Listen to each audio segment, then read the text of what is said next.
So here's Izzy Epstein, looking like Pancho Villa probably, out here in the lovely desert, messing about, sighting in this new scope. You can see I got a target about 50 yards and another one down there at about 100 yards. I am getting ready to sight in this new Millet TRS-1 Millet. Just got it yesterday, replacing the Nikon Pro Staff. This thing so far, I like the optics. When it gets to 12 to 14 power, it does kind of cloud up a little bit. So it's not totally clear optics all the way through the power range, but I wouldn't necessarily expect that for a scope that is only, $300. So we're about to run it through its paces here the first time at 100 yards and zero it in and see how she does, and then we'll slap some steel at about 250 yards with it and see what happens. It is the 4 through 16 by 50 millimeter with the illuminated reticle. There's your magnification ring. Here's your windage, elevation, and parallax setting on the back. This does have the sunshade on the front, which is rather gargantuan. We could leave it here, but I am shooting into the sun up there, is just past us a little bit, so I definitely will have some sun interference, so it's probably good that I have that tube on there for sunshade. One thing that I'm definitely noticing about this weapon, I'm just building it and tearing it apart and putting it back together and just messing with it. It's a fun gun to play with. It's not a real MOA shooter. It's more like it's a very accurate hunting rifle. It's not really a group that you can, it's not really a gun that you can put, punch holes through paper the same hole. It's not going to keyhole them. It's got a thin sporter barrel for hunting. Right now, when I really bear down and practice my fundamentals and do as best I can, I'm getting about a 2 or 3 inch group. That is entirely possible that it's just me.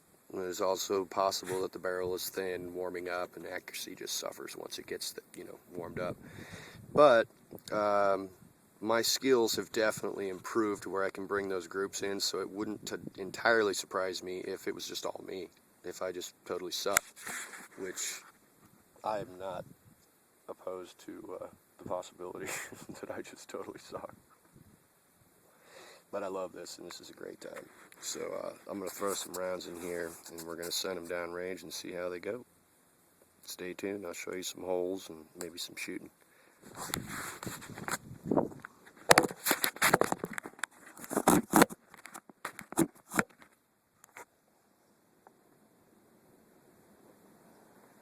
Okay.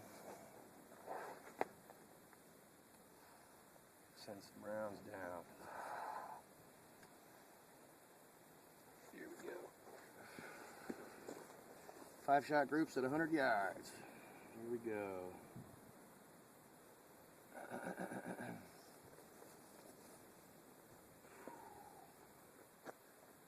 A little wind blowing right in our face.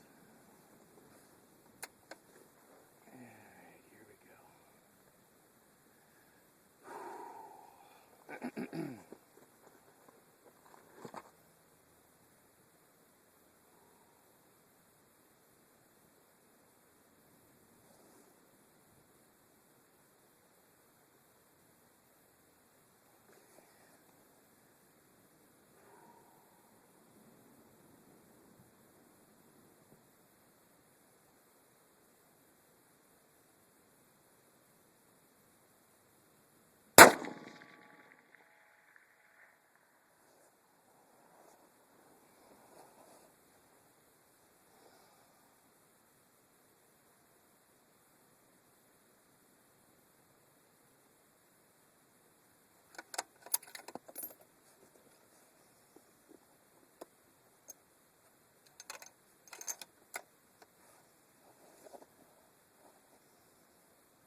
5th shot.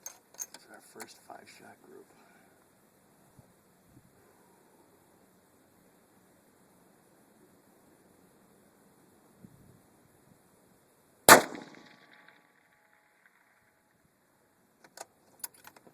Okay, there's our first 5-shot group. Let's go take a look at it. Still filming? Alright. Probably gonna run out of batteries here. Let's go take a look at our first group. So it seems like that this group tightened up quite a bit. I'm much more impressed with this scope than the Nikon. I think it is full zoom power. The Nikon would have some clearer glass, but I don't mind backing it off to like 12 or 11 or 10 power. Is really clear on this scope. It's a little milky at 12, 14, and 16, but it's not too bad. It's still usable. But this group right here, the first 5 shots on this 100-yard target after sighting in, we got some crap.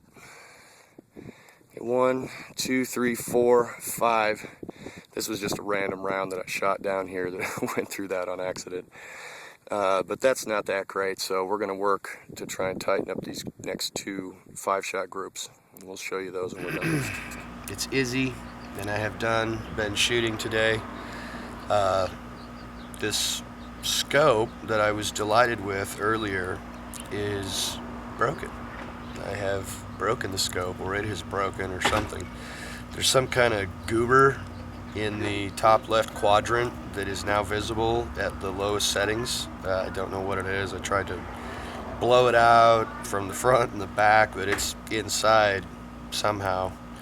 And cool thing is I bought it from Amazon.com, and they are perfectly willing to send me another one right now, and I'll have it within 48 hours.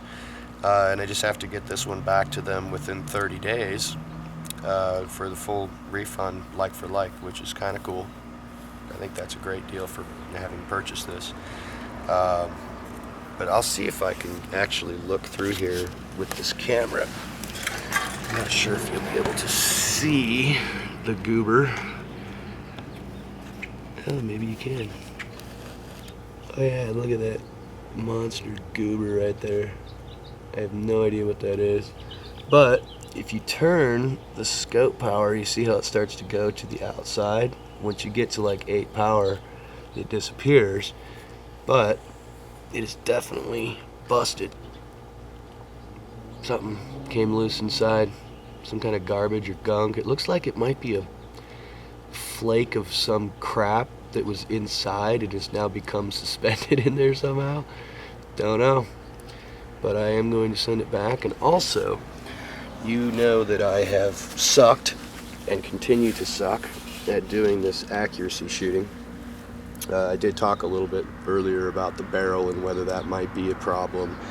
Keep in mind also that I'm just using non-match grade ammo, so that this is just 150 grain full metal jacket boat tails. Not close to match grade ammo. Once I have gotten and wrung as much accuracy out of this thing as I can, and I determine that there's nothing that's going to be for it other than changing out the barrel, getting my marksmanship fundamentals down more, and then upgrading to some match grade ammo. But for now, just having a blast, and I'm getting some pretty accurate shooting out of it. I can definitely hit steel targets that are 10 or 12 inches large at various long distances. But I am interested in getting really tight groups, and that's a lot of work. So I will keep you updated as time flies. Rock on.